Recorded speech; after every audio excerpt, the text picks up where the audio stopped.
Hey guys, tonight we begin with a handful of medieval troublemakers who managed to ruin things for the rest of humanity, sometimes permanently. So before you get comfortable, take a moment to like the video and subscribe, but only if you genuinely enjoy what I do here. And let me know in the comments where you're tuning in from and what time it is for you. It's always fascinating to see who's joining us from around the world. Now, dim the lights, maybe turn on a fan for that soft background hum, and let's ease into tonight's journey together. For centuries, jousting was the medieval equivalent of NASCAR. Loud, dangerous, and mainly watched by people hoping someone would die. Knights lined up on horses, lowered their lances, and charged at each other like unpaid interns competing for visibility. The crowd cheered, the trumpets blared, and the church quietly prayed the whole thing would end before anyone important exploded. Enter King Henry II of France, athletic, proud, and blessed with the survival instincts of a pigeon near a windmill. In 1559, he decided to celebrate his daughter's wedding the way medieval kings always celebrated things, by endangering himself in public. The plan was simple: one more joust, one more display of royal masculinity, and maybe a few flattering portraits afterward. Everyone told him not to. His doctors warned him. His wife begged him. And Nostradamus, the actual Nostradamus, had literally written a prophecy predicting Henry would die in a duel with a splinter through the eye. Which, in fairness, is about as subtle as a cosmic sticky note saying, "Don't joust." But Henry wasn't one to take advice. He was a king. He'd survived wars, revolts, and French cuisine. What could possibly go wrong? He picked his opponent, Gabriel de Montgomery, the captain of his guard, and, crucially, a man whose job description was, "Keep the king alive." So naturally, the king challenged him to a deadly sport with pointed sticks. The first 2 rounds went fine. Cheers, applause, 0 fatalities. Then came the third pass. Montgomery's lance struck Henry square in the head, splintering on impact. One jagged piece found a gap in the king's helmet and buried itself deep in his eye socket. The crowd went silent. Someone fainted.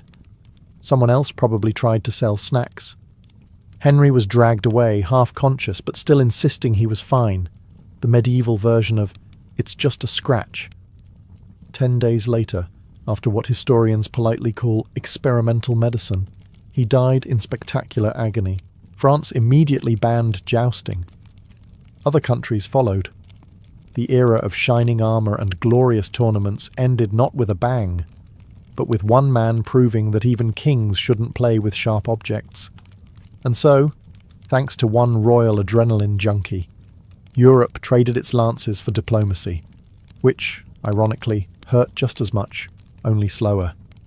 Monks were supposed to be humble, the medieval embodiment of self-denial, silence, and regret. But even in the quietest monasteries, human stupidity found a way in. And few stories capture it better than the monk who accidentally turned self-love into arson. It began in a Benedictine monastery somewhere in 14th century France, a place where the daily schedule consisted of praying, copying manuscripts, and pretending not to hate everyone. Among the monks lived Brother Pierre, young, handsome, and apparently blessed with cheekbones sharp enough to cut parchment. Pierre had one fatal flaw. He was obsessed with his reflection. Mirrors in monasteries weren't common. Mostly polished brass or bits of metal good enough to tell you if you'd shaved or accidentally joined the heretics. But Pierre had somehow acquired one, and he used it religiously, pun intended. Every night he'd sneak into the washroom to admire himself, adjusting his tonsure like a medieval influencer prepping for divine selfies. And then came the night of the incident. Candlelight, reflection, and ego, a dangerous trio.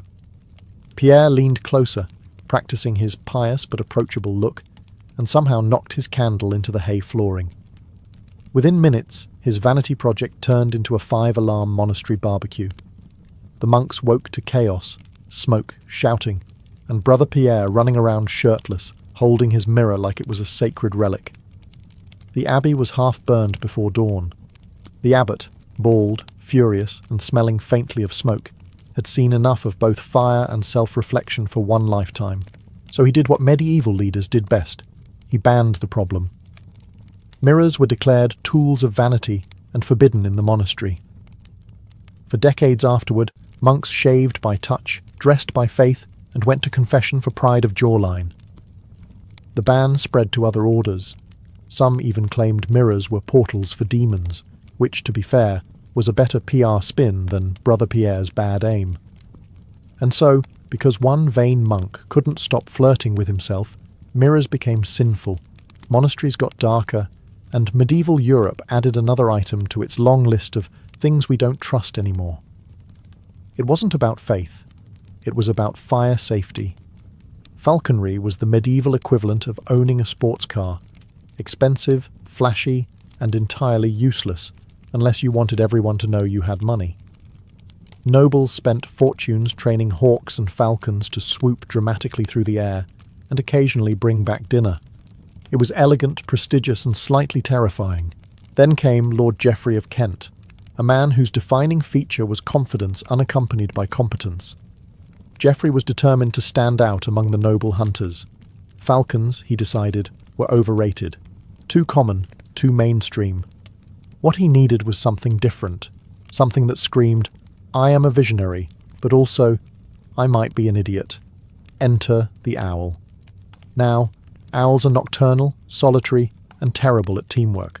Basically, the medieval equivalent of your co-worker who refuses to use group chat. But Geoffrey, undeterred by nature, insisted his owl, Beatrice, would revolutionize falconry. He even claimed owls were smarter and more dignified than falcons, which is the kind of thing people say before history proves them wrong. During a royal hunt, Geoffrey unveiled his masterpiece. Dozens of nobles gathered, wine in hand, ready to watch this new age of birding. Geoffrey raised his arm. Trumpets sounded. Beatrice blinked slowly and did absolutely nothing. Owls, after all, hunt at night. So Geoffrey did what all idiots do when reality disagrees. He doubled down. He waved his arm, shouted, and finally startled the poor bird into flight. Unfortunately, Beatrice chose the worst possible target, the royal chaplain. The owl swooped, screeched, and clawed at his tonsure like a feathery demon. Horses panicked. Someone screamed witchcraft. The king's horse bolted, and within seconds, the most dignified hunting party in Europe had collapsed into medieval slapstick. The chaplain, bleeding but alive, declared the owl a servant of the devil. Geoffrey tried to defend her, but it was hard to sound convincing when your noble bird was still trying to eat the bishop's hat. The royal council quickly issued a decree: no owls at hunts. Ever. They were banned from tournaments, royal gardens, and courtly display. And that was that. One nobleman's need to be special turned the owl, nature's quiet philosopher, into a symbol of chaos.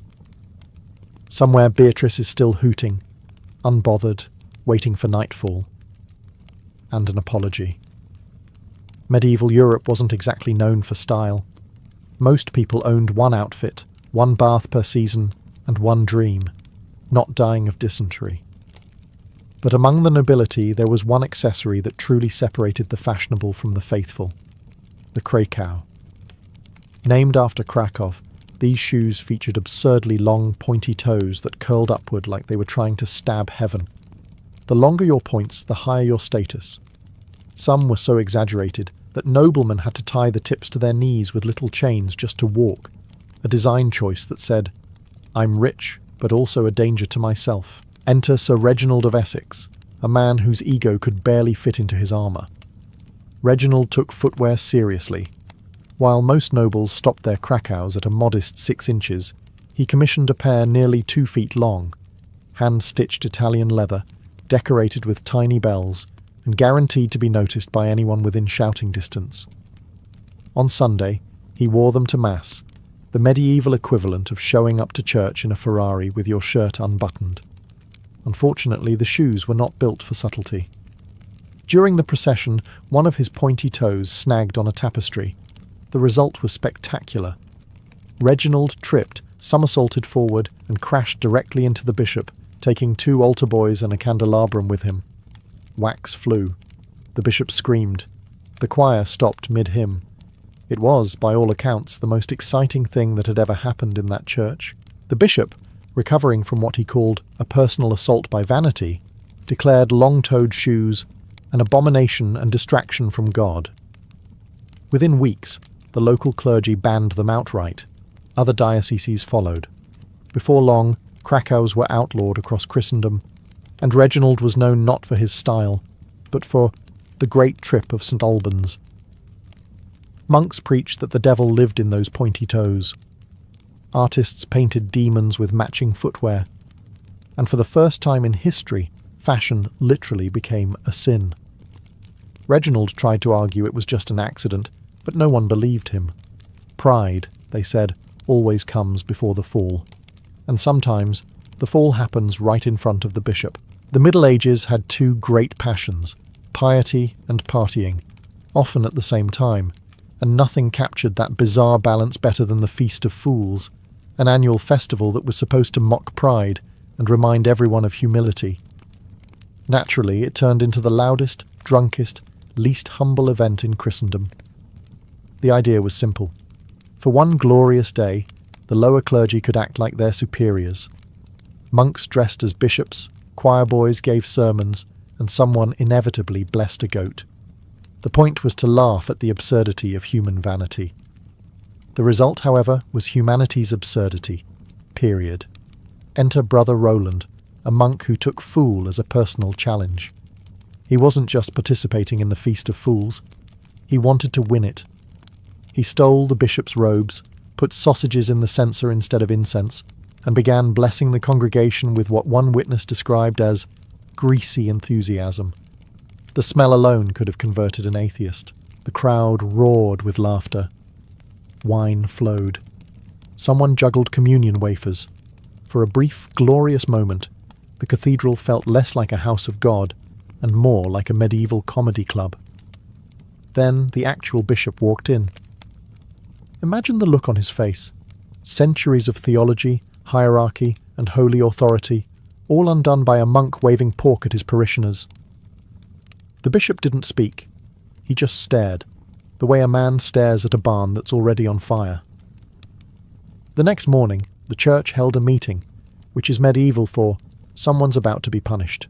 The Feast of Fools was officially condemned as blasphemous and detrimental to clerical dignity. In some places, the penalty for holding one was excommunication. And just like that, centuries of laughter vanished. The church bells that once rang for joy now rang for guilt. All because one monk thought the Eucharist needed more protein. Brother Roland was reassigned to a remote monastery in the Alps, a fate worse than death, since the only entertainment there was silence and snow. The Feast of Fools never returned. Humour was deemed dangerous, and the Middle Ages carried on, solemn, sanctimonious, and forever suspicious of sausages. Royal courts loved jesters. They were the medieval version of stand-up comedians, except instead of hecklers, they had executioners. A good jester could make the court roar with laughter. A bad one could make the king roar for the guards. It was, quite literally, a tough crowd. At the court of King Henry I of England, there lived one such man, Roland Le Fou, clever, witty, and tragically unfiltered. Roland's job was simple: keep the monarch entertained and, ideally, alive with laughter. Unfortunately, he was also a man who didn't know when to stop. Henry was famously touchy about two things: his power and his baldness. Everyone knew this. It was medieval common sense, like not sitting too close to the trebuchet. But one night, after a royal feast and several too many goblets of wine, Roland made the fatal error of combining alcohol, confidence, and comedy. He approached the king, bowed dramatically, and said, "Your Majesty, I dreamt last night that I saw a shining crown upon your head." The room chuckled. Even Henry smiled. Roland, encouraged, added, "Though I think it was just the reflection off your scalp." Silence. The kind of silence that makes you wish for a time machine. The courtiers froze. The musicians stopped. Somewhere, a servant pretended to die just to escape the tension. Henry's smile collapsed like a poorly built fortress. The next day, Roland was arrested for slanderous mockery of royal dignity, which in plain terms means you made fun of the boss. The punishment was swift and horrifyingly creative. His tongue was cut out to prevent further comedy. Henry then issued a decree banning all jokes at the expense of the monarchy. Laughter in the royal court became a dangerous act, a reminder that in medieval politics, humour was treason-wearing bells. From then on, jesters played it safe. Their routines were limited to juggling fruit and pretending to fall down. The golden age of medieval wit died that night, silenced by one man's ill-timed roast. And so, thanks to Roland Le Fou, the English court discovered the first rule of comedy: never punch up when up can have you executed. In medieval Europe, the legal system was less about evidence and more about endurance. If two people disagreed, the simplest solution was obvious: hand them weapons and let God decide. This was trial by combat, justice, but with more blood loss. The idea was straightforward. Two opponents would meet in an open field, each claiming divine backing. The logic was that God would never allow an innocent man to die. In practice, he seemed remarkably indecisive. Enter Jean de Carouge and Jacques Legris, two French nobles in 1386, who managed to turn a lawsuit into France's last officially sanctioned duel. Carouge accused Legris of a crime so severe it required heavenly arbitration: the assault of his wife Marguerite. Legris denied it. The court stalled. And somewhere between bureaucracy and bloodlust, the king decided, let's just fight about it. The duel was held before the entire Parisian court: priests, nobles, and one very nervous queen. The combatants rode in, wearing enough armour to sink a boat. Trumpets sounded, prayers were mumbled, and then they began what chroniclers politely called a ferocious engagement, which is medieval for a mutual attempt at dismemberment. Legris was faster, stronger, and allegedly better at not dying, but fate, or physics, favoured Carouge's. After several rounds of smashing each other with divine enthusiasm, Carouge's managed to knock his opponent to the ground and stab him through the throat. The crowd erupted. Marguerite wept. The church pretended this was all part of the plan. The problem? A few years later, the king realised that maybe basing justice on swordsmanship wasn't the most reliable system. God, it turned out, might not actually moonlight as a referee. So he quietly banned trial by combat, replacing it with the far less exciting investigation. Carouge's was hailed as a hero for about a month before everyone remembered that two men had killed each other to solve what could have been handled by paperwork. Legris was buried, the church sighed, and humanity collectively learned, briefly, that violence and truth don't mix well. Trial by combat was over. Lawyers, unfortunately, were just beginning. Before plumbing, soap and common sense, public bathhouses were the pride of medieval cities. They were warm, social, and most importantly, didn't smell like everything else in Europe. Families, travellers, and merchants all gathered in steaming wooden tubs to wash away sin, dirt, and the plague, in that order. For a while, everything was perfectly innocent. Men and women bathed together, separated only by a polite nod to modesty and a few strategically placed buckets. It was wholesome, peaceful, almost hygienic. Then came Lord Alaric of Burgundy, a man so spectacularly bad at behaving that he single-handedly turned cleanliness into a moral crisis. Alaric was rich, bored, and deeply committed to being terrible in public. One summer evening, he attended the local bathhouse and brought company. Not his wife, not even someone's wife, several someone's wives. Contemporary accounts say he arrived perfumed, laughing, and underdressed for penance. Within an hour, the bathhouse had transformed from a public utility into the kind of scene that would have made even Dionysus blush. Unfortunately for Alaric, the local bishop's servant was also there, probably just trying to take a normal bath like a normal person, and ran out screaming. The church launched an investigation, which was medieval code for "we already know who did it." The fallout was biblical. Sermons condemned the unholy mingling of flesh and filth. Alaric was fined, excommunicated, and forced to build a chapel as penance. And as for everyone else, mixed bathing was banned across the region.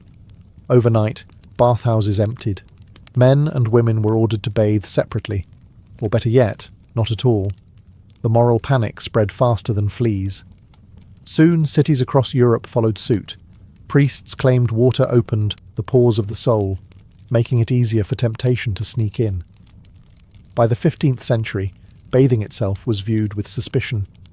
Cleanliness, ironically, became dirty. And so, because one noble couldn't control himself in warm water, an entire continent decided to live in filth for centuries.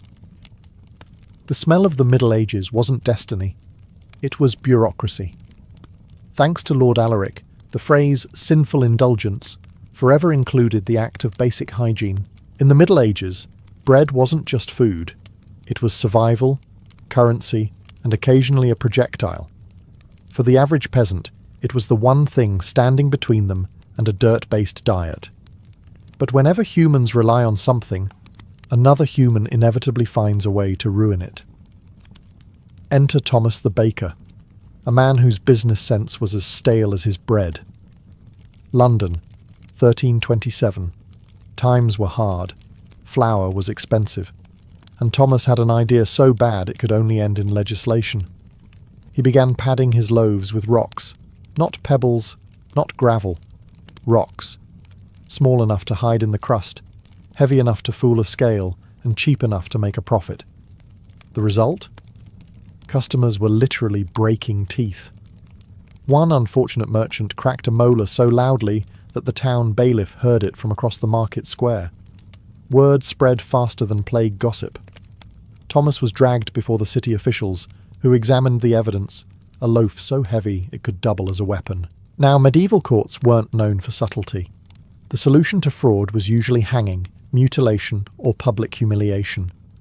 But since Thomas's crime involved bread, they decided to get creative. He was tied to a post, forced to wear a fake loaf on his head, and pelted with his own inventory.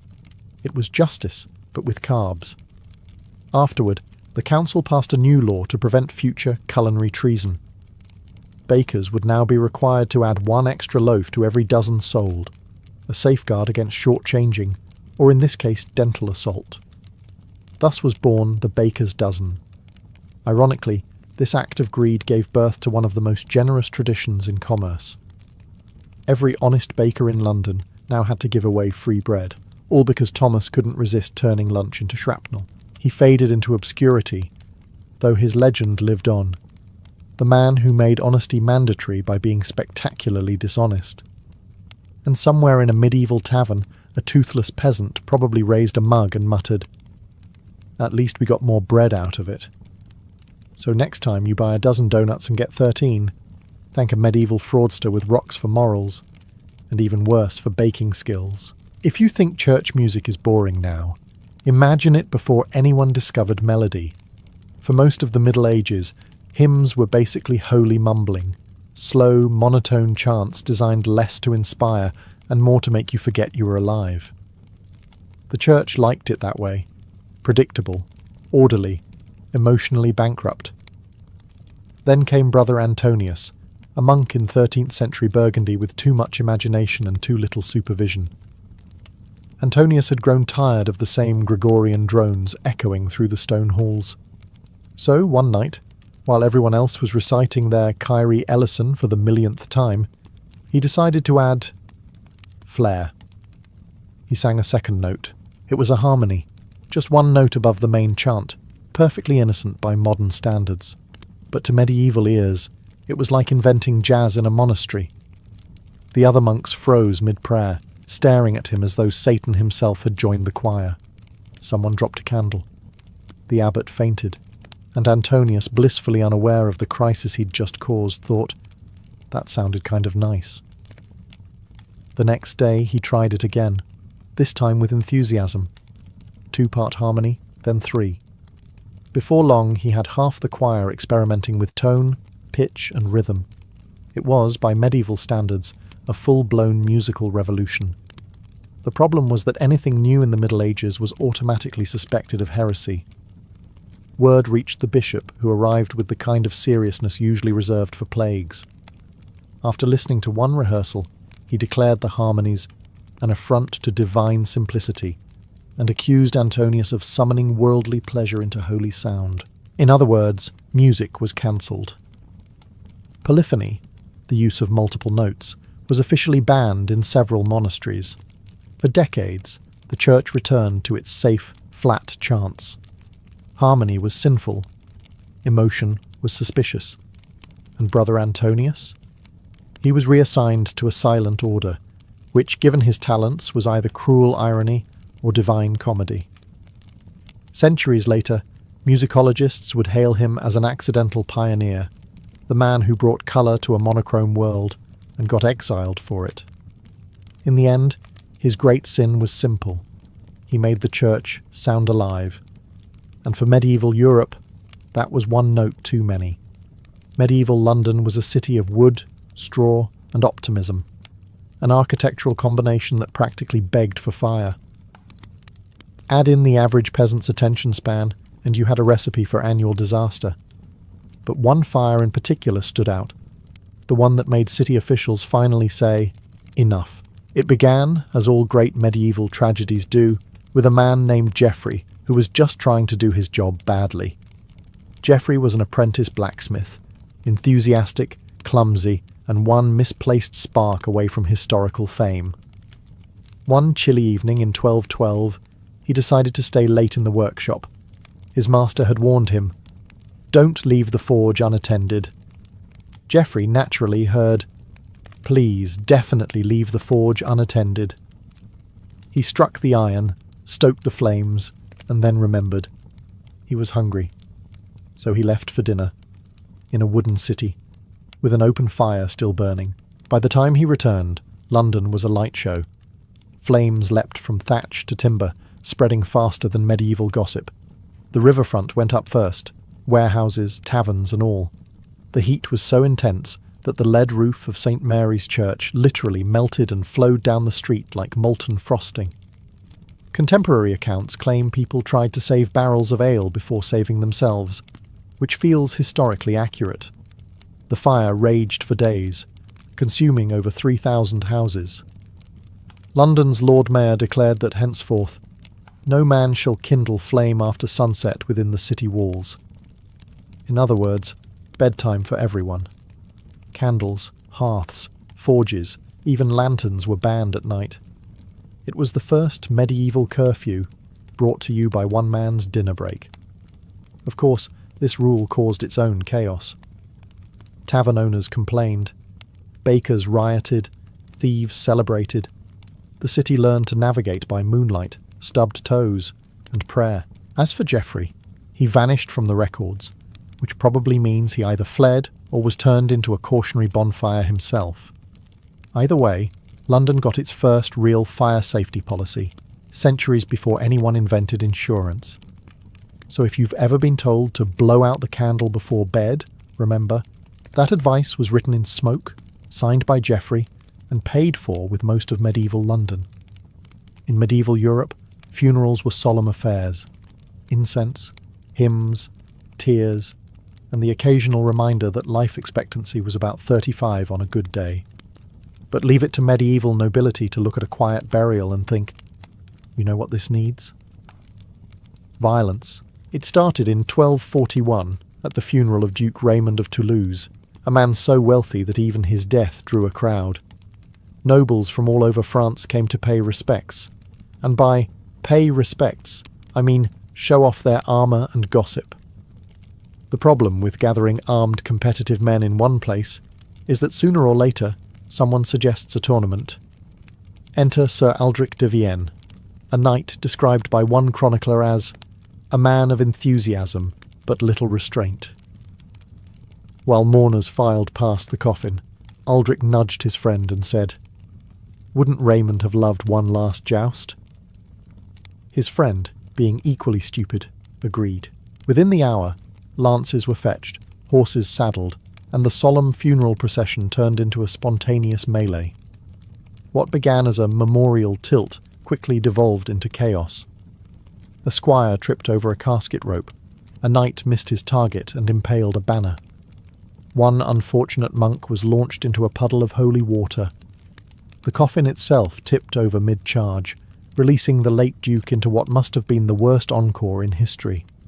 By the time it ended, 3 knights were injured, 1 church window was gone, and the abbot had a nervous breakdown. The clergy called an emergency council the next morning, and with the full fury of bureaucratic piety, they issued a decree. No games, tournaments, nor feats of arms shall take place in proximity to the burial of the dead. In other words, no more jousting at funerals. The ruling spread across Europe, and for once, everyone agreed it was reasonable. Funeral organisers went back to mourning quietly. Knights went back to finding other ways to get concussed. And the church added another entry to its ever-growing list of rules created because someone couldn't behave. Duke Raymond was reburied with all due reverence, minus the jousting. His legacy lived on, not for his deeds, but because his funeral became the medieval equivalent of a YouTube fail compilation. Medieval feasts were chaos in edible form. Imagine hundreds of nobles, knights, and clergy packed into a hall that smelled like meat, mead, and mild regret. Tables groaned under roasted boar, stewed eels, pies of uncertain origin, and an ocean of alcohol. It was a time to eat, drink, and, more importantly, show everyone that your digestion was better than theirs. For years, these feasts went about as well as anything medieval ever did. Minor food poisoning, occasional sword fights, and at least one minstrel catching fire. But then came Sir Baldwin of Burgundy, a knight whose relationship with alcohol could be described as committed but abusive. It was the Feast of St. Martin, a celebration that began as a religious event and ended as a competitive drinking tournament. Sir Baldwin arrived late, already wobbling, wearing armour polished to a shine and a grin that spelled doom. He immediately downed 3 goblets of wine to catch up, then another for St. Martin, and one more for symmetry.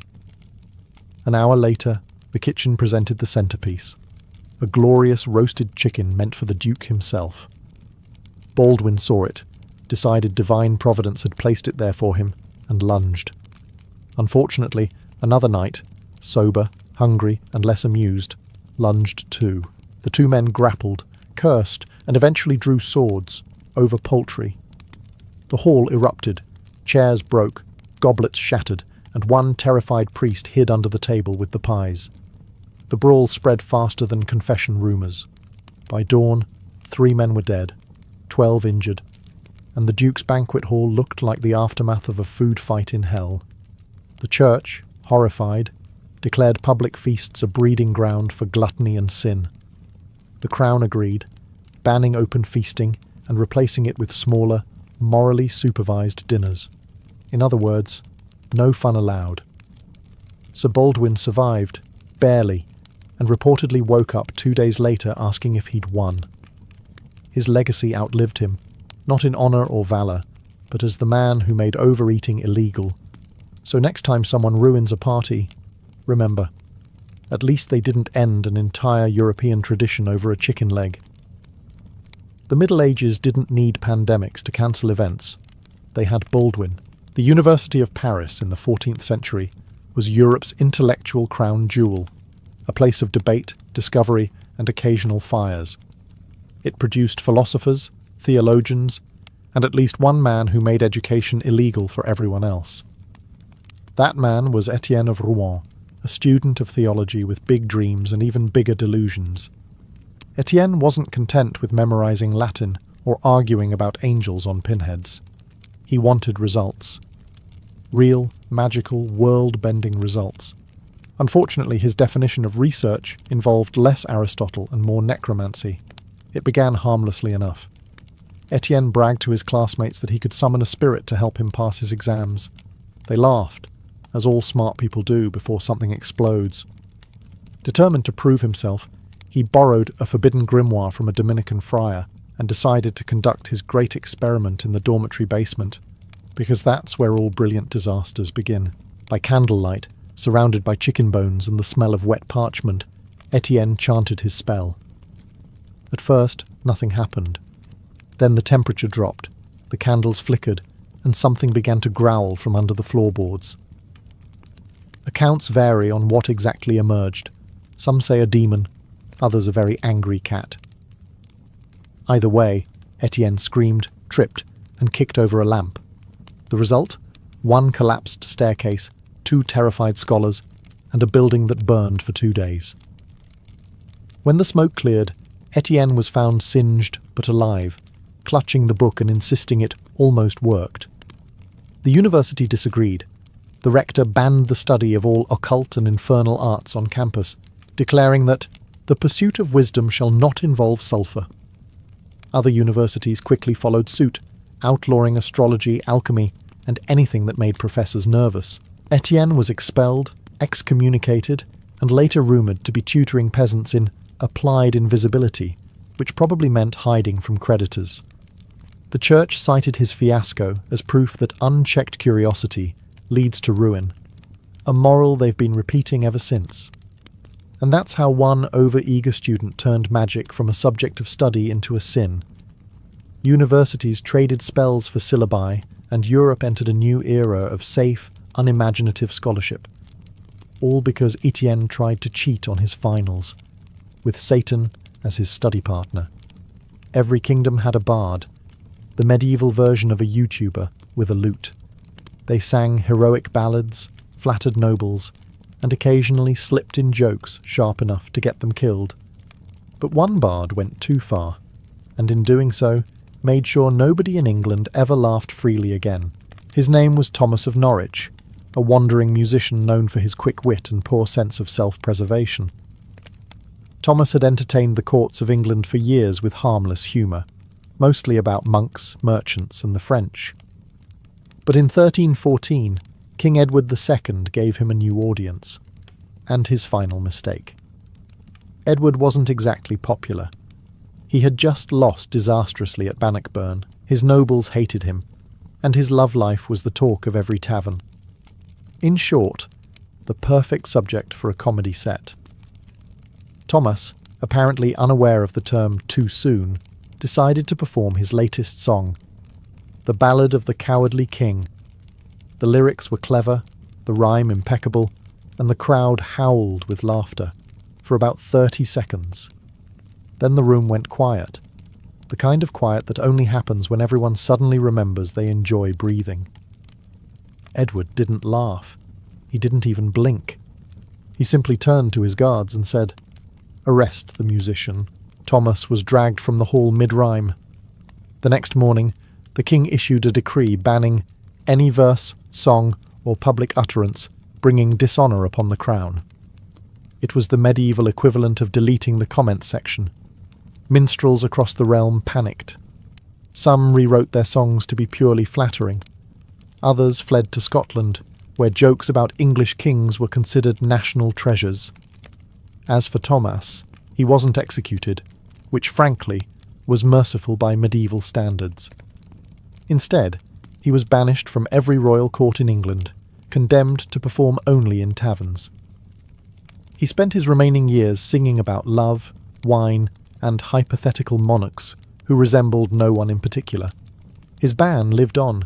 Satire became dangerous, humour became heresy, and kings learned that nothing travels faster than a good insult, except maybe an arrest warrant. Thomas of Norwich vanished from history soon after, but his legacy endures.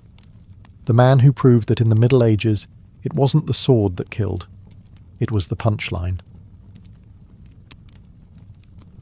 In most corners of ancient Greece, the arrival of a baby girl brought sighs of quiet resignation.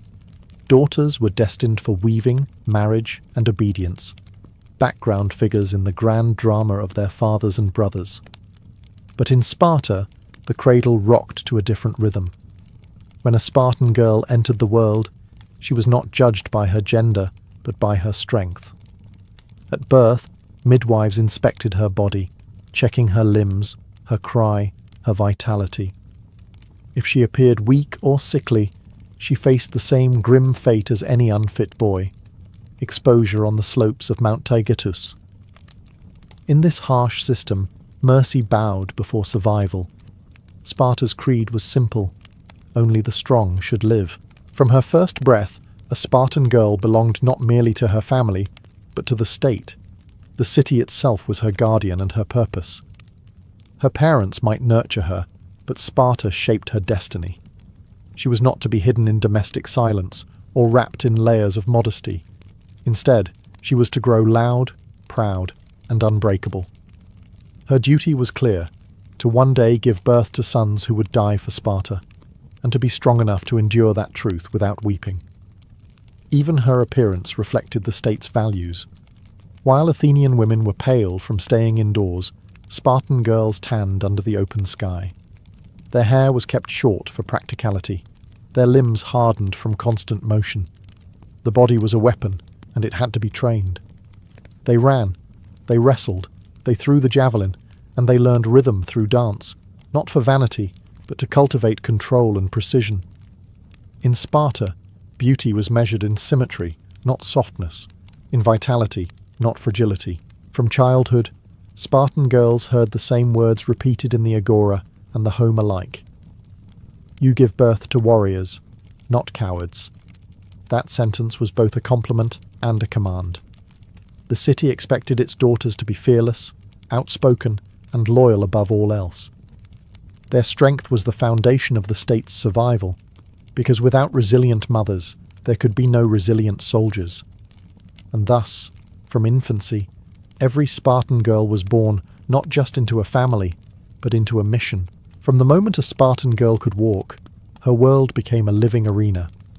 Childhood in Sparta was not defined by dolls or domestic lessons, but by running tracks, wrestling grounds, and communal instruction. While boys entered the agorge, the harsh military training system, girls underwent their own version of discipline, guided not by soldiers, but by the state's philosophy. The belief was simple and absolute. Strong women produced strong sons. The female body was not a symbol of frailty, but a vessel of civic power. Every lesson, every race, every competition was a rehearsal for the greatest responsibility Sparta demanded: motherhood in service to the state. A typical day for a young Spartan girl began at dawn. She would rise to the sound of commands echoing from the boys' training fields, and join other girls for group exercises. There were no veils, no embroidery, no soft corners. Barefoot, they ran along the Eurotas River, learning to breathe through pain and heat. They wrestled one another, developing both strength and stamina. They hurled the discus and the javelin, competing with ferocity usually reserved for men in other city-states. The aim was not sport, it was transformation. By mastering her body, a girl mastered her mind. Education extended beyond the physical. Spartan girls were also taught music, poetry, and the laws of Lycurgus, the legendary lawgiver who shaped the Spartan constitution. Singing together in choruses during festivals, they learned rhythm, unity, and public confidence. Their songs praised courage and mocked cowardice, reinforcing the city's values in every lyric. Through these public performances, young women gained a rare form of social power in the ancient world: visibility. Unlike Athenian women who lived behind high walls, Spartan girls stood in public, laughed, sang, and competed before men without shame. The community watched them grow, not with indulgence, but with expectation. Every gesture was seen as a reflection of the city's ideals. Teachers encouraged boldness in speech and endurance in spirit. A Spartan girl was told to look a man in the eyes and to speak her mind with clarity and pride. Childhood was not a prelude to obedience, it was an initiation into strength. By adolescence, she had already learned the art of discipline, resilience, and controlled pride, the cornerstones of what it meant to be a daughter of Sparta. In Sparta, the female body was not to be hidden or softened, it was to be perfected. Physical excellence was seen as sacred duty. A Spartan girl's training began early and intensified through her teenage years. She ran over hills, sprinted across fields, and swam in the cold waters of the Eurotas River. Wrestling, discus throwing, and javelin practice toughened her muscles and sharpened her reflexes. There was no shame in sweat or bruises. They were marks of honour. To the Spartan mind, every sinew of strength she gained meant a stronger generation to come. She was a future mother of soldiers, and weakness was treason. Unlike in Athens or Corinth, where modesty confined women to the household, in Sparta, physical training took place outdoors, often in public. It shocked visitors from other Greek cities. They whispered of immodesty and indecency, horrified to see girls exercising without the concealment of long robes. But Spartans dismissed such criticism. To them, the human body was not a source of shame, but a symbol of discipline. They believed the gods favoured symmetry and health, not frail elegance. The sculpted form of a Spartan woman was proof of divine and civic order. Training was relentless. Girls raced against one another in contests that mirrored the men's Olympic events: short sprints, long jumps, discus, and wrestling matches. Victors were crowned with wreaths and celebrated publicly. Even losing was not disgraceful. Cowardice was. The state rewarded effort, not outcome. This constant movement built not only muscle but also endurance and confidence. It made them fearless, agile, and aware of their physical limits, and more importantly, how to overcome them. The rhythm of their training shaped their identity. When their brothers returned from the agoge covered in scars, the girls greeted them not with pity, but with pride. They understood pain as part of the same sacred duty. In Sparta, men and women were two halves of the same ideal: strength in service of the state. Physical fitness was never vanity. It was patriotism in flesh and bone. Through this rigorous education, Spartan girls became living monuments of discipline, their bodies the temples in which the strength of Sparta itself was preserved. If the body was Sparta's weapon, the mind was its blade. Spartan girls were trained to sharpen both. Physical training forged strength, but mental discipline gave it direction. From childhood, girls learned to control emotion, suppress fear, and think logically. They were not sheltered from harsh truths, death, war, or loss, because those realities defined their existence. They grew up hearing that their brothers might die in battle, their fathers might never return, and that their role was not to mourn, but to endure. Emotional restraint became second nature. A Spartan girl learned to stand tall, speak directly, and face adversity without trembling. Education in Sparta included more than athletics.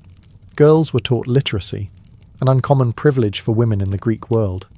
They learned to read, write, recite poetry, and debate.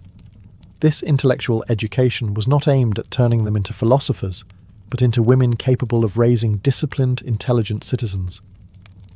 They studied the laws of Lycurgus, the founding principles of Spartan society: equality among citizens, self-control, and devotion to the state. These ideas became moral commandments, drilled into memory through repetition and song. Public speaking, too, was a valued skill. Spartan girls were trained to express themselves clearly and confidently, a quality that astonished outsiders. They did not lower their eyes or speak softly as Athenian women were expected to do. Instead, they looked men directly in the face and spoke their thoughts without hesitation. Spartan men admired such boldness. It was seen not as arrogance, but as integrity. The city wanted women who could instruct their sons in courage and discipline, and such instruction required a strong voice. Mockery was another weapon of the Spartan mind. During festivals, girls sang choral songs that ridiculed cowardice among men. These verses were not idle teasing, they were moral enforcement. To be mocked publicly by women for cowardice was a disgrace worse than defeat in battle. Thus, women's words became instruments of social control, shaping behaviour through both admiration and shame. In this way, the Spartan girl's intellect became as vital as her strength. She was trained to command respect, not only through muscle, but through wit, composure, and unshakable clarity, a mind as disciplined as her body. When a Spartan girl reached her late teens, her transformation from athlete to woman came through a ritual unlike any other in Greece. marriage by contest, not consent. Spartan weddings were strange, even violent by other city-states' standards. The bride's head was shaved, her garments exchanged for a man's cloak, and she was left alone in the dark. The groom, after a communal meal with his comrades, would sneak away to meet her secretly. This act symbolized the merging of equals, not the domination of one over the other. Marriage in Sparta was less about romance and more about breeding strength. The state did not celebrate affection, it celebrated endurance, fertility, and discipline. Before marriage, a young woman's reputation depended on her prowess. Athletic skill and visible vitality were seen as the greatest dowry. Spartan men admired robust women, those who could run, wrestle, and bear children without weakness. Love poems and perfume were irrelevant. Physical excellence was erotic in itself. To be admired for strength, not softness, was the Spartan ideal. And yet, these marriages carried a peculiar emotional distance. Husbands often continued to live in barracks until their 30s, visiting their wives only in secret. This separation was intentional. It kept their passion fierce, their discipline intact, and ensured that desire remained an exercise of willpower, not indulgence. Infidelity, by contrast, carried less stigma in Sparta than elsewhere in Greece. The state's priority was not personal virtue, but healthy offspring. Older men might allow younger warriors to father children with their wives if it promised strong heirs. The practice shocked outsiders but reflected Sparta's ruthless pragmatism. Every womb belonged in essence to the state. For the women themselves, marriage did not mean submission. A Spartan wife retained authority in the household, managed estates, and oversaw helot labourers, while her husband served in the military. Far from being silent homemakers, they were administrators of property and preservers of lineage. Their independence astonished and scandalized Greek visitors, who saw in Sparta a world turned upside down, where men died for the city and women kept it alive. Marriage in this society was not an end to freedom, but its continuation through duty, a covenant between two disciplined souls serving the same unyielding god, Sparta itself. To be a mother in Sparta was not a quiet domestic affair, it was the most sacred and demanding duty a woman could fulfill. From the moment of birth, motherhood was treated as an act of civic devotion.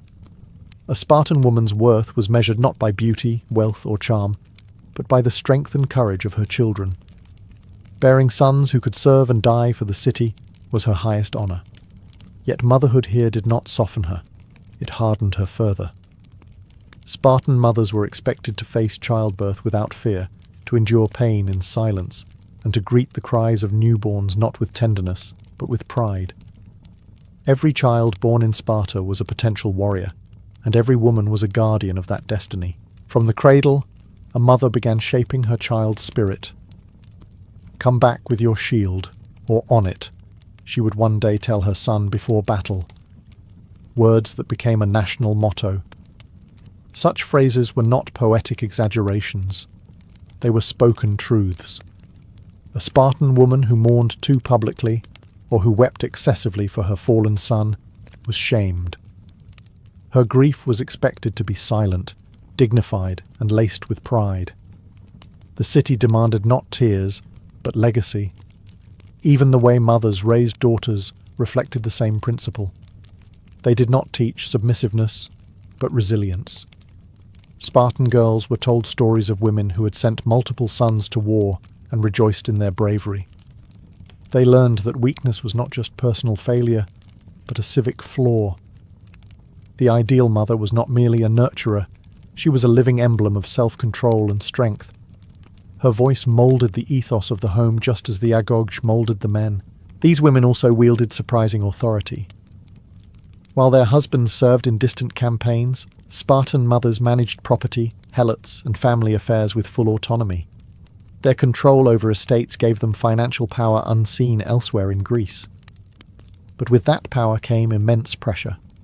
To uphold Spartan values, to ensure discipline never faltered, and to raise children worthy of the ancestors.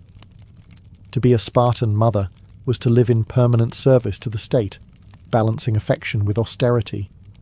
In her endurance, Sparta found its eternal strength. While Spartan men spent most of their lives in the barracks or at war, it was the women who managed the city's wealth. This unusual circumstance transformed Spartan society into one of the few in the ancient world where women held genuine economic power. They owned land, controlled estates, and oversaw vast numbers of helot labourers. By some estimates, women possessed nearly 40% of all Spartan property, an unthinkable figure in the rest of Greece. To outsiders, it looked like chaos. To Sparta, it was efficiency. The city entrusted its survival not only to its warriors, but to its women's discipline and competence. Managing wealth in Sparta was not about luxury or excess. Spartan women were forbidden to flaunt gold or foreign fashions. Their riches were tools of stability, not vanity.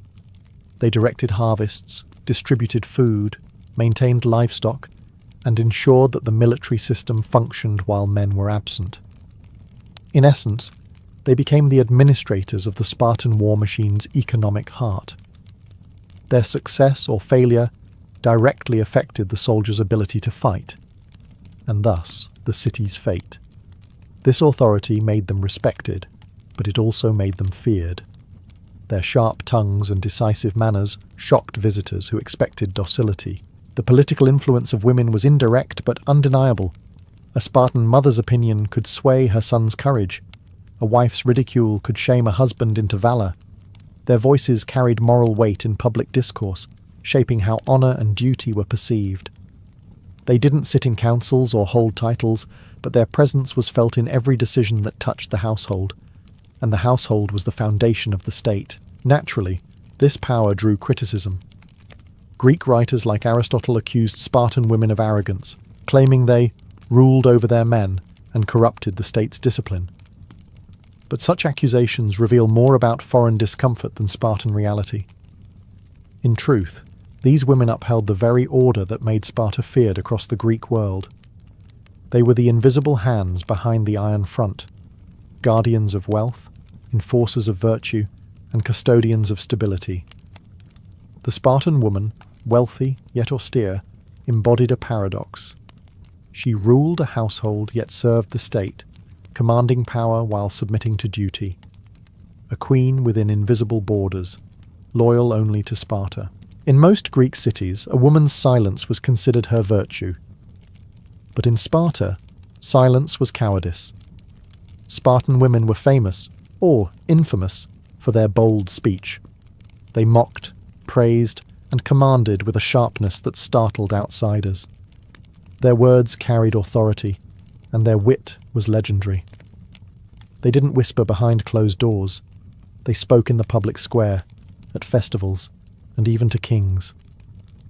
When a Spartan mother handed her son a shield and said, "With it or on it," she wasn't merely giving advice, she was issuing a command. Her voice was the echo of the state itself. The education of Spartan girls in rhetoric, music, and poetry prepared them for this public presence. Festivals like the Gymnopaedia and the Hyacinthia featured women's choruses that sang before crowds, weaving moral lessons into song. These performances were not entertainment. They were civic speeches disguised as art. The choruses praised bravery and mocked cowardice, using ridicule as a weapon to reinforce Spartan values. A man who faltered in battle risked more than death. He risked hearing his name sung in scorn by the women of Sparta. Even kings were not immune to their judgment. Queen Gorgo, wife of King Leonidas, was known across Greece for her sharp intelligence and fearless speech. When a foreign woman once asked why Spartan women were the only ones who ruled their men, Gorgo replied, "Because we are the only ones who give birth to men." Her words captured the essence of Spartan femininity, proud, unapologetic, and rooted in duty rather than submission. Gorgo's voice, like those of countless unnamed women, reflected a society that valued moral clarity above obedience. Speech, in Sparta, was a form of discipline. Women's words were expected to be concise, clever, and cutting, just like the blades their sons carried. Their language forged unity, their songs preserved tradition, and their criticism maintained courage. Through words alone, they upheld the moral spine of the city. Outsiders saw insolence, Spartans saw integrity. To speak truth boldly, even to men of power, was not rebellion, it was service. In their voices, Sparta heard its conscience, sharp as iron and steady as the rhythm of marching feet. When Sparta finally fell, its armies defeated and its glory dimmed, the legacy of its women endured longer than its walls. Historians and poets across Greece continued to speak of them with awe and unease. To some, they were monsters of pride, women who dared to speak as men, rule as men, and train as men. To others, they were marvels of discipline and dignity, the silent architects of a city built on strength. Even Athens, Sparta's rival in every way, grudgingly admired the steel of its daughters. For while Spartan men made the city famous through war, it was Spartan women who kept it alive through generations of sacrifice and endurance. Their legacy was not confined to physical prowess or patriotic motherhood. It was a cultural revolution. They redefined what it meant to be female in the ancient world. Not fragile, not ornamental, but essential.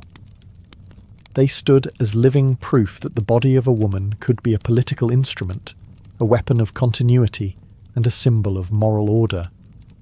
Their training, their speech, and their stoicism shaped a society unlike any other in history. Sparta's daughters were not taught submission. They were taught symmetry of body, mind, and spirit. Even centuries later, their influence lingered in myth and memory. Travellers who visited the ruins of Sparta would hear tales of mothers who sent 5 sons to war and rejoiced when all fell bravely. They would see statues of women standing tall beside hoplites, not behind them. The image of the Spartan woman became both legend and warning, a reminder of the power a society grants when it demands strength from all its citizens, not just its men. In a world where most women were confined to shadows, the Spartan woman walked in daylight. Her body was trained, her mind disciplined, her voice respected.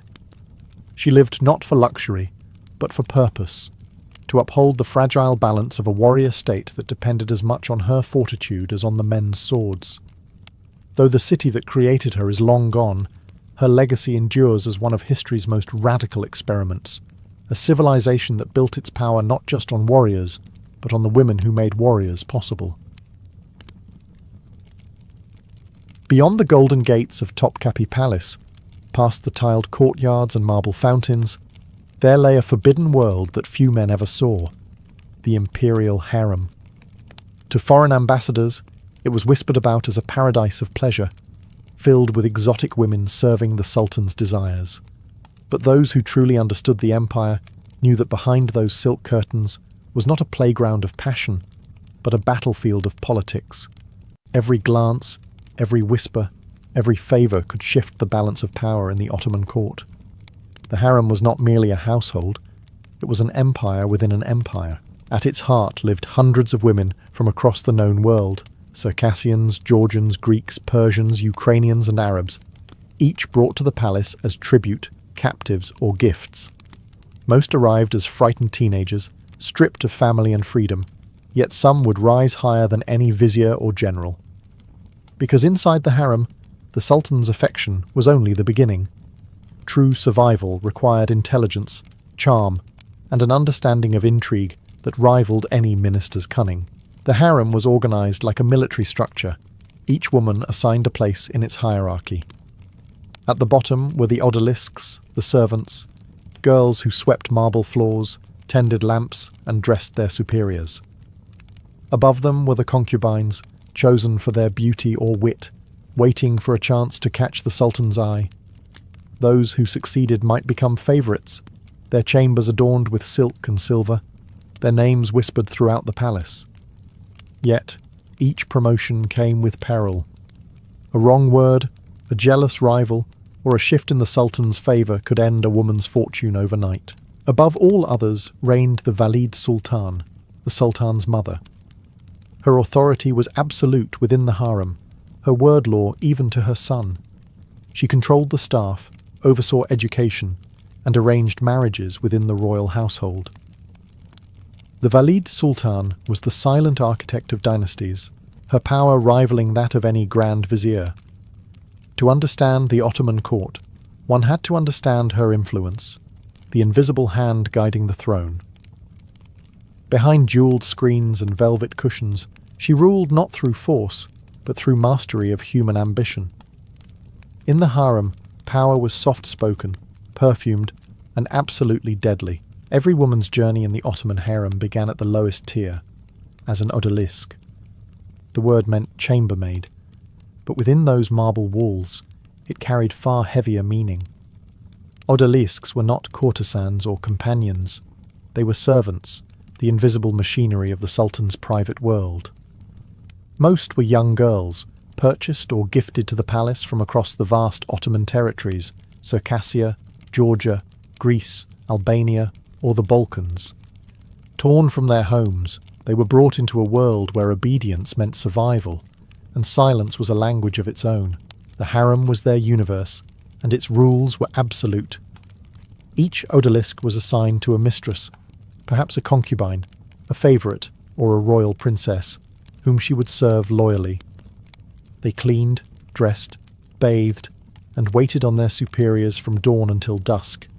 In time, the most disciplined and graceful among them could earn a promotion to higher ranks, but disobedience or clumsiness meant demotion, or worse, expulsion from the palace, a fate considered worse than death for those who had once breathed the air of Topkapi.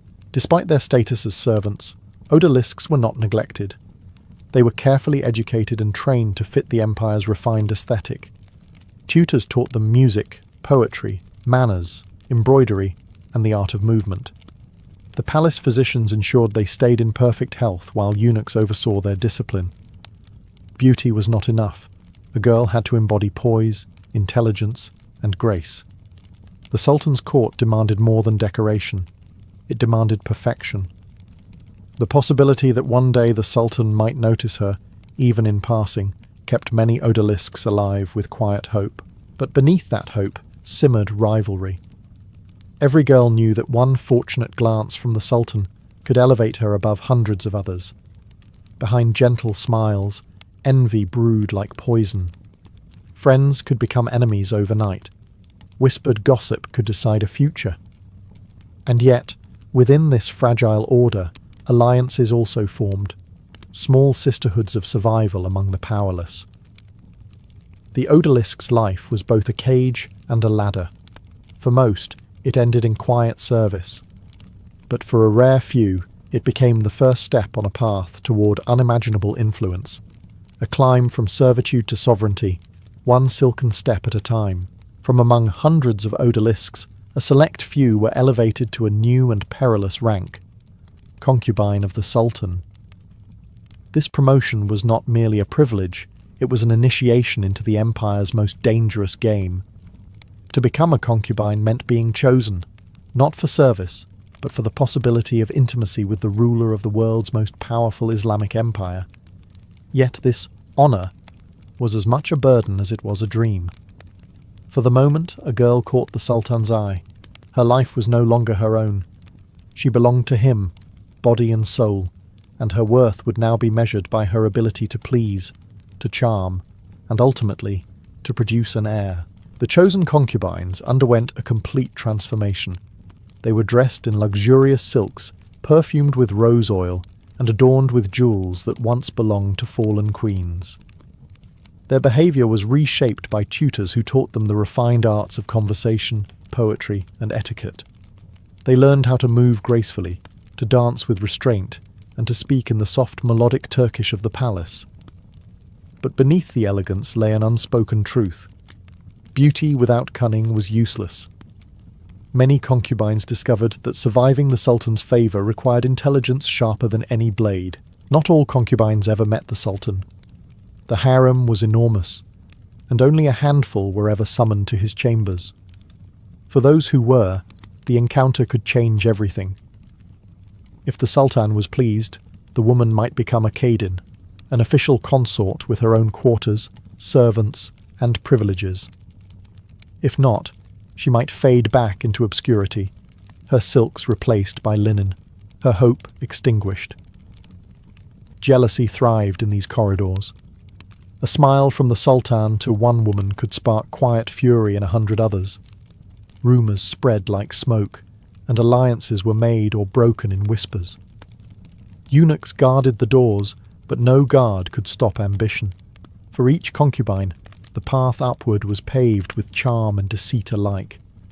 Her rivals were not her enemies alone, they were her reflections, each one dreaming of the same impossible ascent, to bear the Sultan's child, and with it, claim a sliver of immortality in the empire's golden history.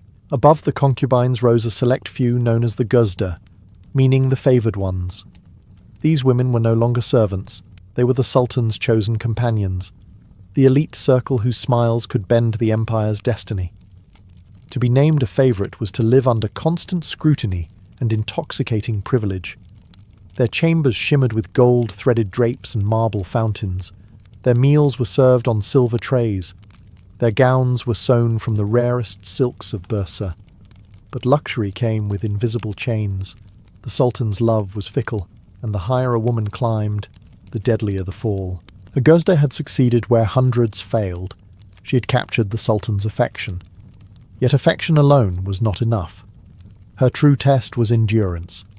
To remain in favour, she had to embody grace, intelligence, and restraint at all times. A single misstep, a careless word, or a whisper of jealousy could strip her of everything. Favourites became masters of diplomacy, fluent in the subtle language of the palace.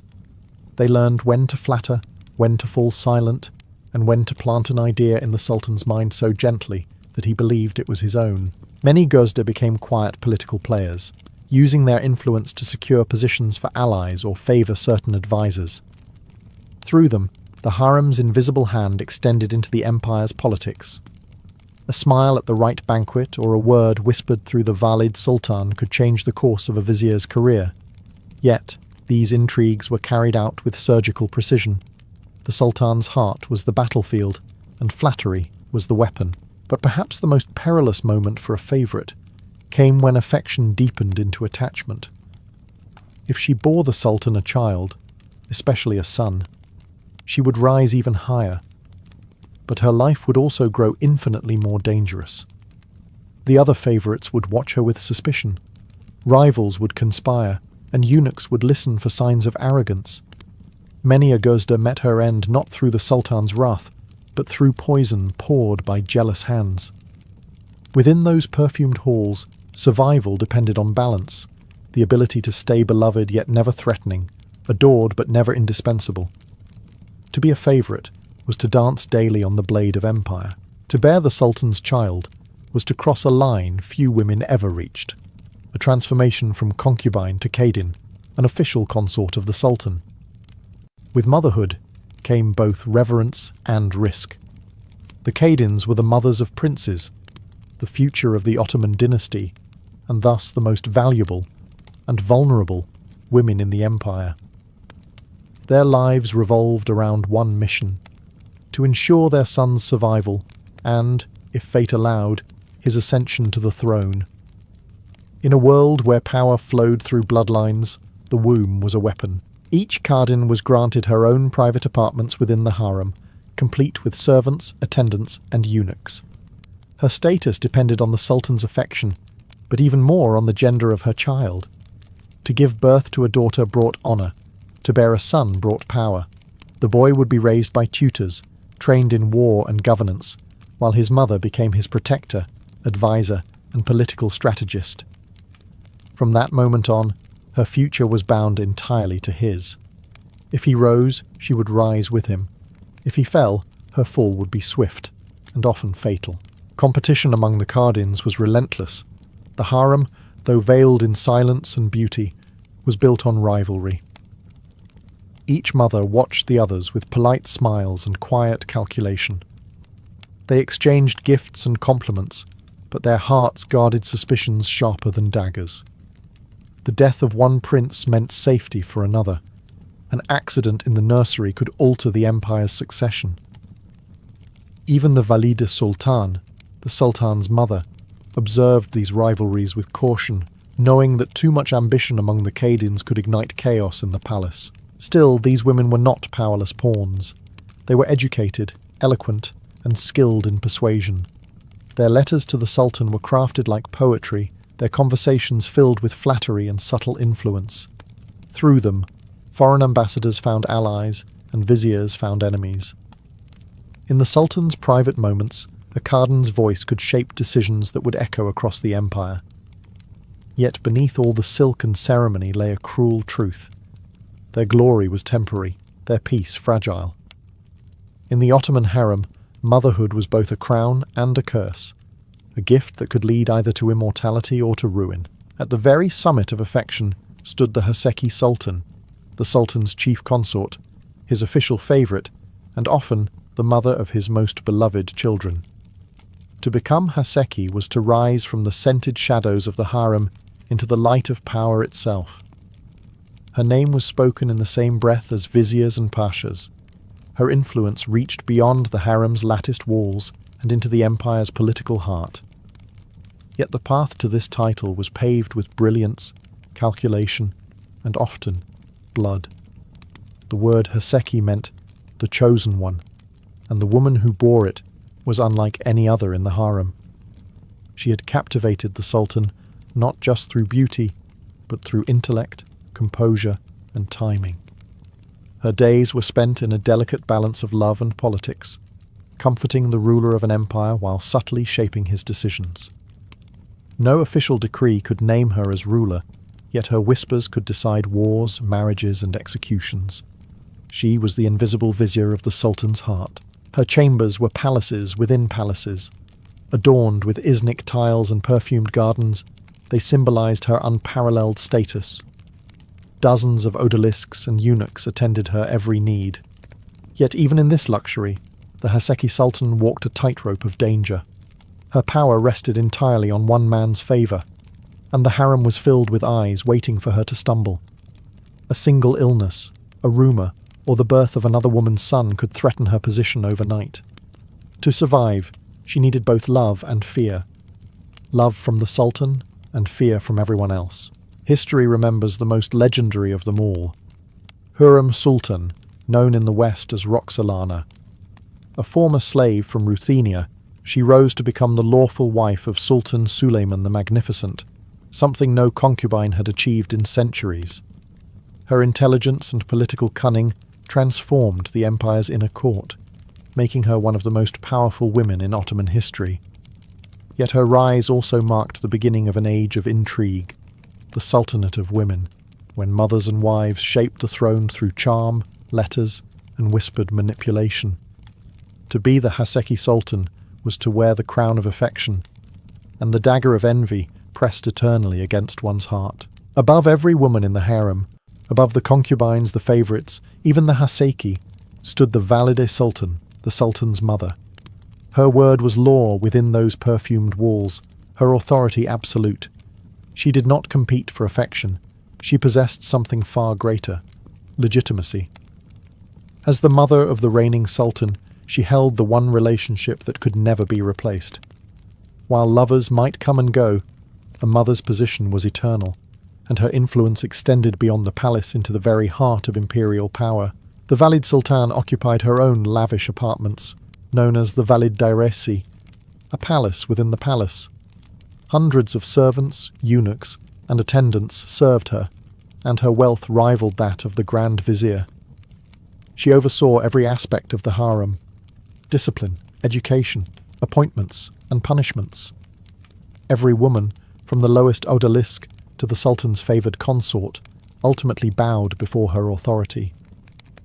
She decided who entered the Sultan's chambers, who bore his children, and who would be quietly dismissed.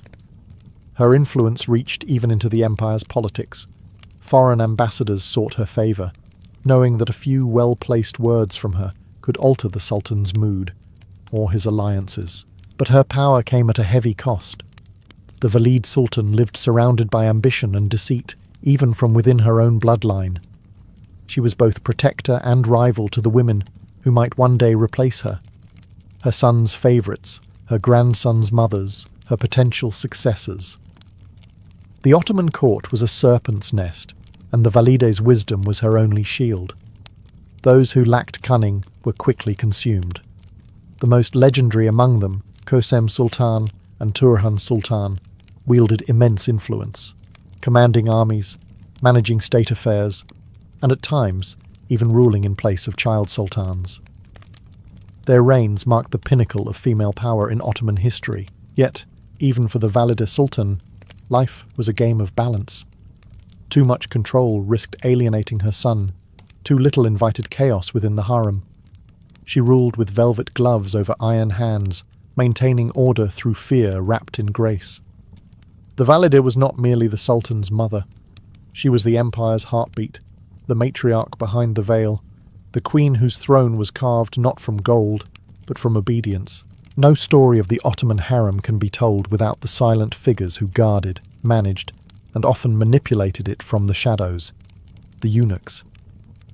To the outside world, they were servants. Within the harem, they were gatekeepers, spies, and sometimes kingmakers. Castrated as boys and brought from Africa or the Balkans, they were cut off from ordinary life and remade into instruments of imperial control. Between the Sultan's private chambers and the labyrinth of women's quarters, the eunuchs stood as the unbreakable wall, men without lineage, without personal ambition, devoted entirely to the palace.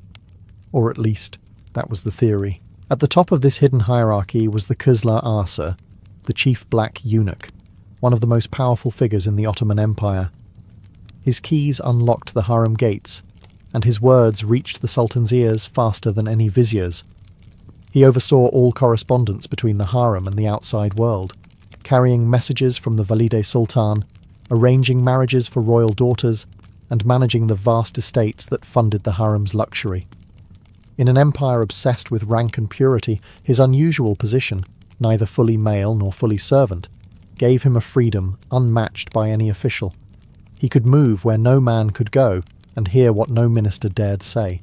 But beneath the ritual and loyalty thrived ambition.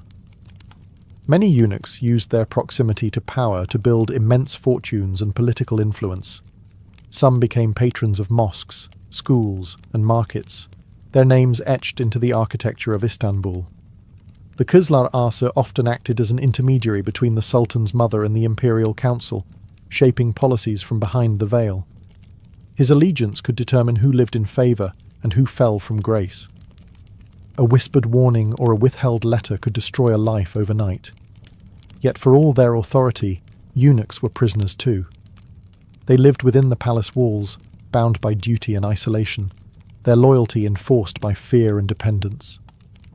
They were the unseen machinery that kept the harem running, the quiet balance between love and death, chaos and control. In their silence, they ruled an empire of whispers, and through them, the harem itself became the most secret government in the world. As centuries passed, the harem that once pulsed with political intrigue and whispered ambition began to fade. The power that had once shaped empires slowly withered under the weight of change. By the late 17th and 18th centuries, the Ottoman world was no longer the same. Wars were lost, reforms were demanded, and Western influence seeped into the empire's veins. The great days of the Sultanate of Women, when mothers and wives ruled from behind silk curtains, were over. Yet, even in decline, the harem remained a mirror of Ottoman society, elegant, disciplined, and dangerous all at once. The number of women inside the harem dwindled, and the grandeur of its rituals softened. No longer were hundreds of concubines imported from distant lands. No longer did favourites rise to control the court. The Valide Sultan still held influence, but her word carried less weight as bureaucrats, generals, and reformists took control of the empire's future. The harem's walls, once the fortress of female power, became a gilded cage of tradition. The corridors still echoed with music, prayers, and gossip, but the Game of Thrones had ended. Its queens had outlasted their era. Still, the legacy of the harem reached far beyond its marble gates. The women who once lived there, from nameless odalisques to legendary figures like Hürrem Sultan and Kösem Sultan, reshaped the empire's destiny. They proved that power could wear perfume, that intelligence could thrive in captivity, and that politics could flow not only through swords and soldiers, but through letters, lullabies, and whispered advice. Their descendants carried fragments of that legacy into the modern age, an unspoken memory of women who ruled unseen. When the Ottoman Empire finally crumbled in the early 20th century, the last harem women were quietly released, their titles dissolved, their silks replaced by simple garments. Some married, some vanished into anonymity, and others lived out their final days in melancholy dignity, watching a world they once ruled disappear forever. Yet history could not erase their shadows. The harem remains a symbol, both of oppression and of cunning survival. It was a prison for many, a throne for a few, and a world where ambition, beauty and danger coexisted behind the soft flutter of a curtain. Marco Polo was born in 1254 in the glittering city of Venice, a republic built on water, trade and ambition. The air of the lagoon always carried the scent of spice, salt and silk, reminders that Venice's fortune was tied to the distant east. His father, Niccolo Polo, and uncle Maffeo were among the city's wealthiest merchants, their ships crossing the Mediterranean in search of rare gems and exotic goods. But Marco's childhood was marked not by luxury, but by absence. His father had departed on a trading mission years before his birth, vanishing into lands few Venetians had ever seen. By the time Marco was old enough to walk the docks and watch the galleys return, he had never met the man whose name he carried. He was raised instead by his extended family, learning the arts of commerce and navigation from a distance. Venice itself was a teacher, a city where maps were as valuable as gold, and every merchant's son was expected to speak in numbers and trade routes. Marco's education was rigorous. He learned Latin, Venetian, and a little Greek. He studied currencies, weights, and the subtle art of negotiation. Yet his imagination wandered beyond ledgers and contracts. He listened to sailors' tales in the taverns, of deserts that burned under an unending sun, of cities made of gold, and of emperors who ruled from the edge of the world. In 1269, when Marco was 15, his father finally returned to Venice. He did not come alone. Alongside his brother Maffeo, he carried treasures and strange curiosities from the east, and a letter from none other than Kublai Khan, the Mongol ruler of China.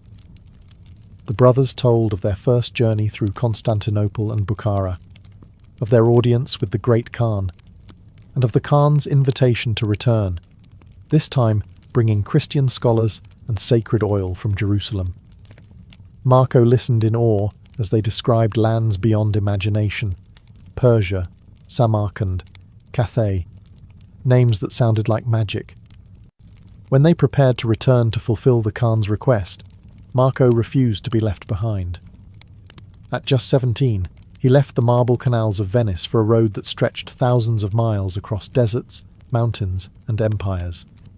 His departure marked not just a family reunion, but the beginning of a 24-year odyssey that would change how Europe saw the world forever.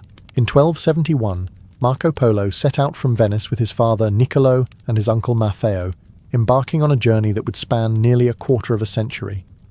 Their destination was not simply a city, but the very heart of Asia, the court of Kublai Khan, ruler of the vast Mongol Empire. Their route would take them across the treacherous arteries of the Silk Roads, through lands where merchants vanished and kingdoms rose and fell overnight. The Polos were armed not with swords, but with trade goods, wit, and the Khan's own golden passport, a tablet inscribed with the great Khan's seal, granting them protection across his dominions. From Venice, they sailed to Acre, the last Crusader stronghold in the Holy Land, where they obtained the oil from the lamp of the Holy Sepulchre, a sacred gift for the Mongol emperor. From there, they crossed into Armenia and the barren highlands of Persia. The deserts of Iran tested their endurance. Sandstorms choked the sky, wells ran dry, and the heat turned metal into fire. Yet the Polos pressed on, guided by the promise of the East and the favour of fortune. They followed ancient caravan routes lined with ruins, remnants of cities destroyed by Genghis Khan's conquests. In Hormuz, they considered sailing to China, but the ships were too fragile for such a perilous voyage. Instead, they chose the overland route through the heart of Asia, a decision that would define their legend. The path ahead led them through the Pamir Mountains, where thin air and blinding snow reduced even the strongest men to exhaustion. Marco later wrote that in those high passes, the fire burned black and no birds flew, so great was the altitude. Beyond the mountains lay the endless sands of the Taklamakan Desert, a place travellers called the Sea of Death. Winds howled across shifting dunes, and phantom voices were said to lure wanderers to their doom. The Polos survived only by following the stars and the footprints of their camels.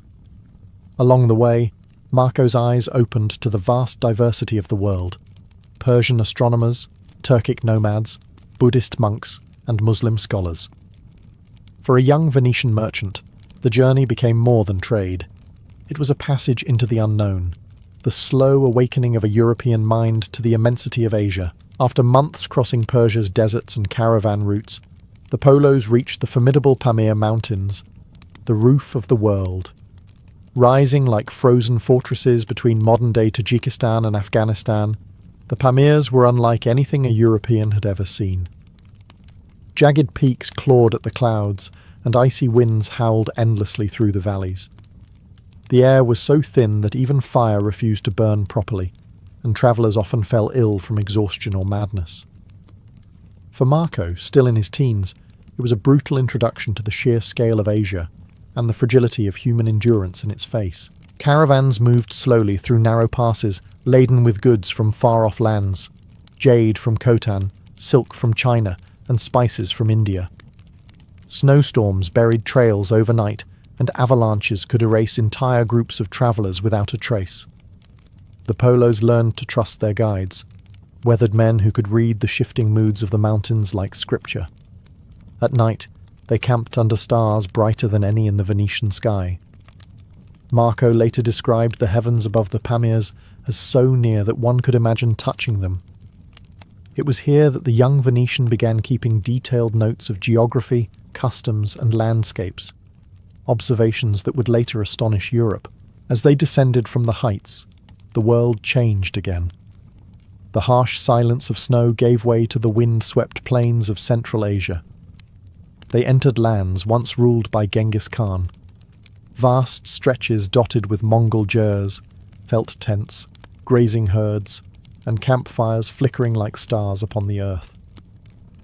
In Samarkand and Kashgar, Marco encountered the crossroads of civilizations, cities where Persian, Chinese, Indian, and Arab merchants bartered in a dozen languages. Mosques stood beside Buddhist shrines, and caravanserais offered rest to travellers from every corner of the world. Here, Marco learned the rhythm of the Silk Road, days of hardship broken by nights of hospitality. He observed Mongol riders who could loose arrows while galloping at full speed, and Persian astronomers who charted the heavens with instruments unknown in Europe. The journey had ceased to be a mission of trade. It had become an education. The world was no longer a flat map to Marco. It was alive, vast, and infinitely layered. Every mile carried him further from Venice, and closer to the heart of the Mongol Empire. After nearly 4 years on the road, the Polos finally reached Chengdu, better known to the west as Xanadu, the summer capital of Kublai Khan. For Marco, it was like stepping into a dream carved from gold and jade.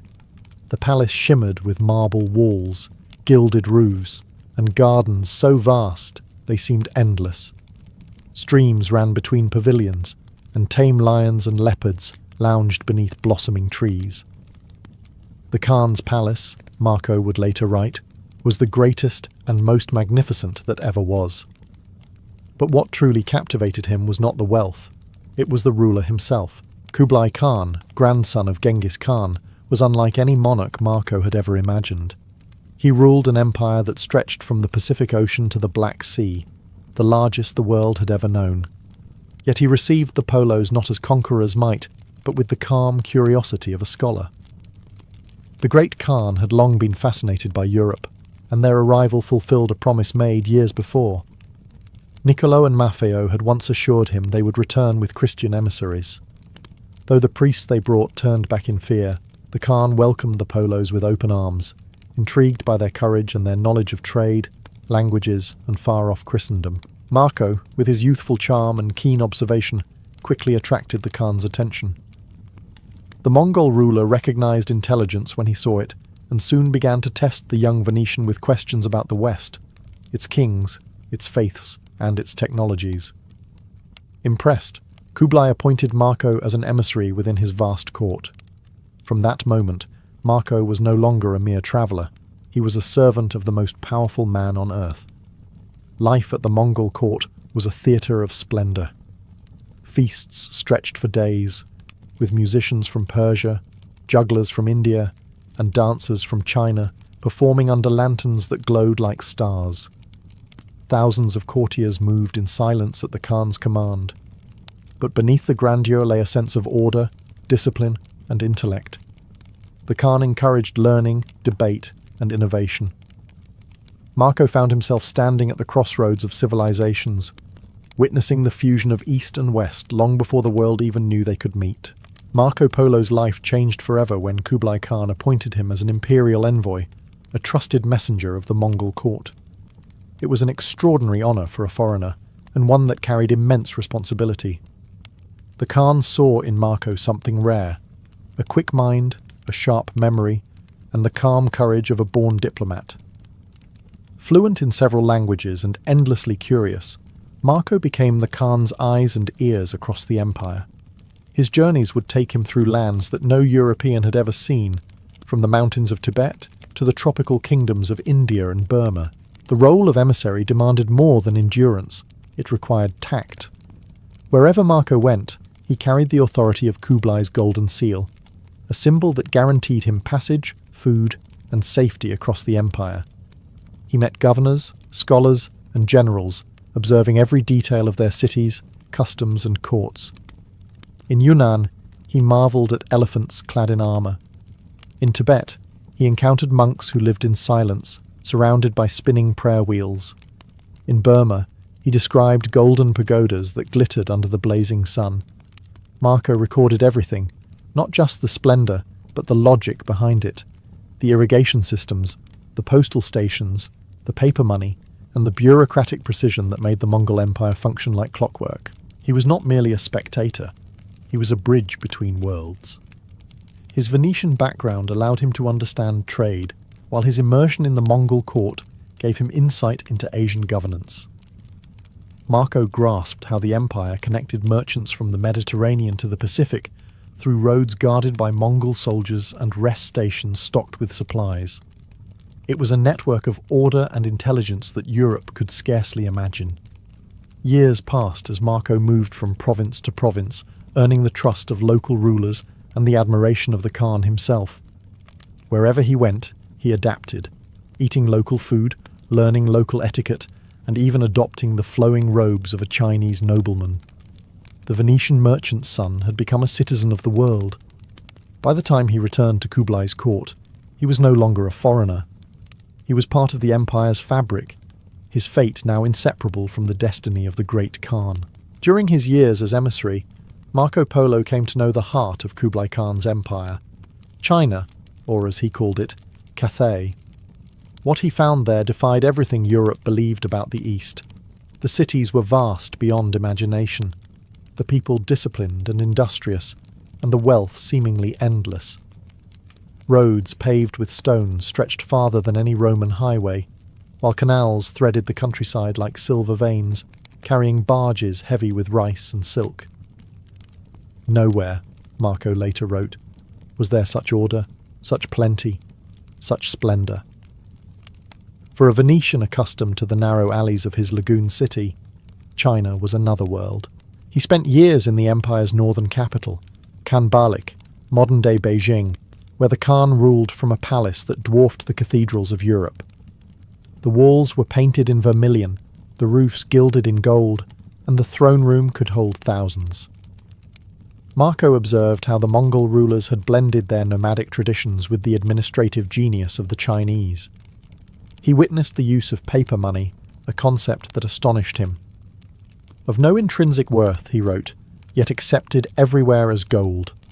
It was a civilization built on trust, innovation, and efficiency. Outside the capital, Marco travelled through fertile provinces where farmers tilled the land with iron ploughs and harvested silk from shimmering mulberry groves. He described porcelain production in Jingdezhen, coal used for heating in northern China, and the empire's postal system, a network of horse relays so swift that messages could cross thousands of miles in days. "There is nothing in Christendom to match it," he would later claim. But it wasn't only material wonders that fascinated him. He admired the philosophies that shaped Chinese life: Confucian order, Buddhist compassion, Taoist harmony. He saw how religion and governance intertwined not through force, but through balance. It was, to Marco, a revelation. An empire that ruled not by chaos, but by reason. For 17 years he lived among these marvels, recording the details with the precision of a scholar and the wonder of a traveller. He was no longer the wide-eyed youth from Venice. He had become the West's first true witness to the grandeur of the East, a chronicler of a world that Europe had yet to dream of. By the late 1280s, Marco Polo had spent nearly 2 decades in service to Kublai Khan. He had travelled across Asia, governed cities, and witnessed the full majesty of the Mongol Empire. Yet beneath the splendour of his life at court, a quiet longing grew: the desire to see Venice again. His father Niccolo and uncle Maffeo shared that yearning. They had fulfilled their duty, served their emperor loyally, and aged far from home. But leaving the great Khan's court was no simple matter. The Khan had grown fond of Marco and regarded the Venetians as trusted advisors. He was reluctant to let them go, fearing they might fall into the hands of rival rulers or never return. Their chance came in 1291. A Mongol princess, Kokachin, was to be sent westward to Persia to marry a prince of the Ilkhanate, another branch of Genghis Khan's descendants. The journey was perilous, and the Khan needed men he could trust to escort her safely. The Polos volunteered. After emotional farewells, Kublai reluctantly granted them permission to depart, providing them with a golden passport that guaranteed protection and supplies throughout the empire. The voyage home was long and grueling. The Polos joined a fleet of 14 ships that set sail from Zaitun, modern Quanzhou, the great Chinese port. Storms ravaged the seas, and disease spread through the crew. By the time they reached Persia 2 years later, only a handful of the original travellers survived. The princess safely reached her destination, but the Polos, though successful, were weary and aged by hardship. From Persia, they continued westward overland through Trebizond and Constantinople, following once more the routes they had taken in youth. When they finally arrived in Venice in 1295, they were unrecognisable. Their faces were tanned by desert winds, their clothes foreign, their chests filled with treasures, jewels, silks, and gold-threaded garments. At first, their own relatives doubted their identity, until the brothers cut open the seams of their robes, spilling out rubies and sapphires as proof of their fortune. After 24 years, Marco Polo had returned not just with wealth, but with a vision of a world far greater than Europe had ever imagined. Yet his greatest adventure, telling that story, was still to come. Peace did not greet Marco Polo upon his return. Venice was at war with its old rival Genoa, 2 merchant empires locked in a bitter struggle for control of Mediterranean trade. Marco, ever the patriot, outfitted a galley at his own expense and joined the fight. But fate had other plans. In 1298, during a naval clash near the coast of Dalmatia, his ship was captured. The man who had crossed Asia and dined with emperors now found himself chained in a Genoese prison cell. Yet it was there, not in the halls of Kublai Khan, that his true legacy would be born. Imprisonment did not break Marco's spirit. In his cell, he met a fellow inmate, Rustichello of Pisa, a writer of romantic tales and crusader legends. Rustichello was captivated by Marco's stories of the East, of porcelain cities, golden palaces, and the great Khan's empire that stretched beyond imagination. Encouraged by his cellmate, Marco began to dictate everything he had seen and learned during his 24-year odyssey. Rustichello wrote it all down in Old French, shaping it into a vivid narrative that would become Il Milione. Known later as The Travels of Marco Polo, the book was unlike anything Europe had ever read. It described lands beyond Persia and India, kingdoms of unimaginable wealth, strange customs, and advanced technologies. Marco spoke of Japan, Chipangu, where roofs were covered in gold, and of the empire's efficient postal system, where couriers rode day and night to deliver messages across continents.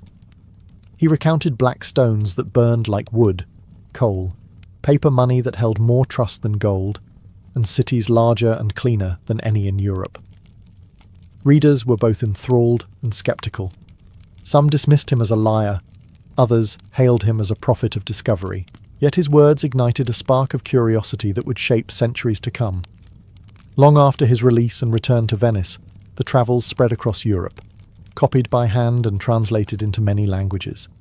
It became the medieval world's first true window into Asia. While Marco may have lost his freedom in Genoa, he gained immortality. His prison cell became the birthplace of a legend, a story that turned one merchant's journey into the map of the world's imagination. When Marco Polo was finally released from prison in 1299, he returned to a Venice forever changed, and he too was no longer the same man who had left its lagoons 28 years earlier. Wealthy, wise, and worldly beyond imagination, he settled back into the life of a merchant, marrying and raising a family. But his fame had already begun to outgrow the narrow canals of his homeland. Copies of the Travels of Marco Polo circulated across Europe, each retelling spreading the wonder of his discoveries further. Some readers hailed him as the messenger of the East. Others mocked him as Il Milione, the man of a million lies. Yet whether they believed him or not, his stories changed the Western mind forever. For centuries, Europe had viewed the East through myth and rumour. Lands of monsters, Prester John, and the Garden of Eden. Marco shattered those illusions. He described China not as a fantasy, but as a sophisticated civilization governed by law, wealth, and science. His accounts of paper money, coal, and road networks revealed an empire far ahead of medieval Europe. He mapped the Silk Roads and chronicled regions unknown to his contemporaries: Burma, Tibet, Sumatra, and even the court of the Mongol emperor. His writings were not merely a traveller's tales, they were the blueprint of a connected world. Scholars debated his accuracy, skeptics doubted his memory, and explorers obsessed over his roots. Among them was Christopher Columbus, who carried a well-worn copy of the Travels on his voyage to the New World 2 centuries later, convinced he could reach the lands Marco had described by sailing west. Through Columbus and those who followed, Marco's influence shaped the very age of discovery. When Marco Polo died in 1324, at the age of 70, he was asked on his deathbed if he would retract his stories. He reportedly replied, "I have not told half of what I saw." That sentence became the epitaph of his life, a testament to both his humility and his awe at the world's vastness. Marco Polo did not just travel farther than any European of his time, he expanded the boundaries of human imagination. His journey began as a merchant's errand, and ended as the spark that awakened Europe to the wonders beyond its horizon.